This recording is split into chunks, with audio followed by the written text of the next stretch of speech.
Hello, I'm Lily Lessard. I'm a professor in the Department of Health Sciences at the Université du Québec à Rimouski. I'm a researcher at the Research Center at the CISSS de Chaudière-Appalaches, which serves as the Integrated Health and Social Services Center for the region. I'm also co-holder of an interdisciplinary chair on health and social services for rural populations here at UQAR.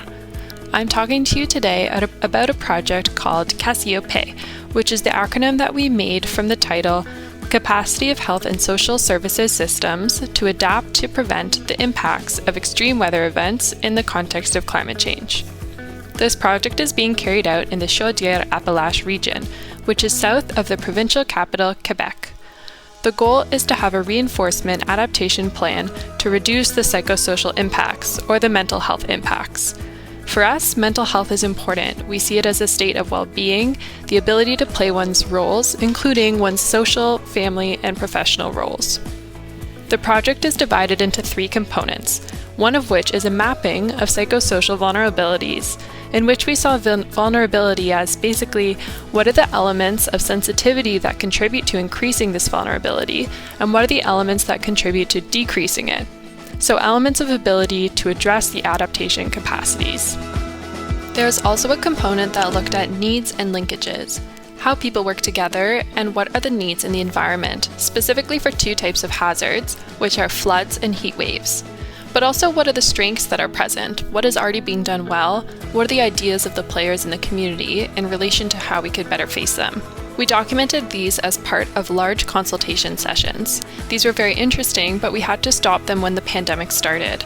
However, we continued with, I believe we're close to 80 individual interviews with key players and citizens to document these aspects, and particularly to document the current strengths. All of this feeds into an action plan.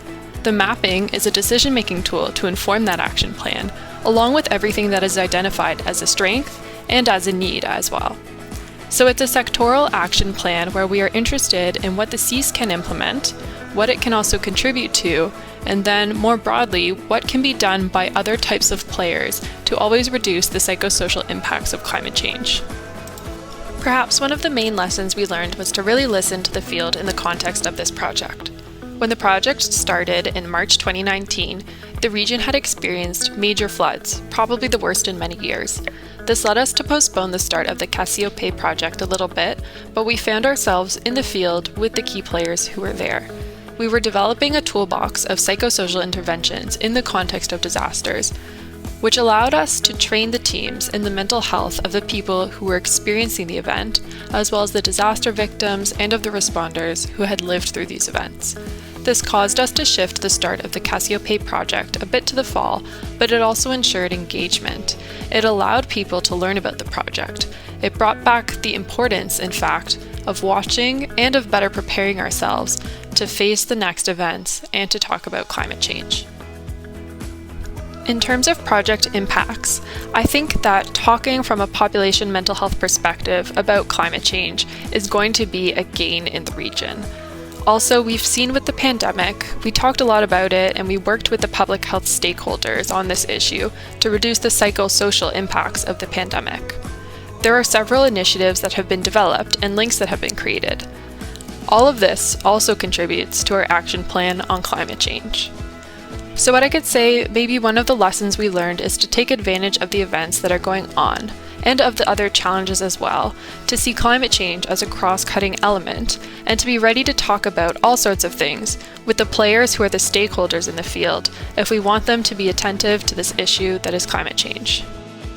As for the project's next steps, we are committed to continuing our involvement in funding, following the team in the potential implementation of the action plan's measures. So we fervently hope that this will be put in place.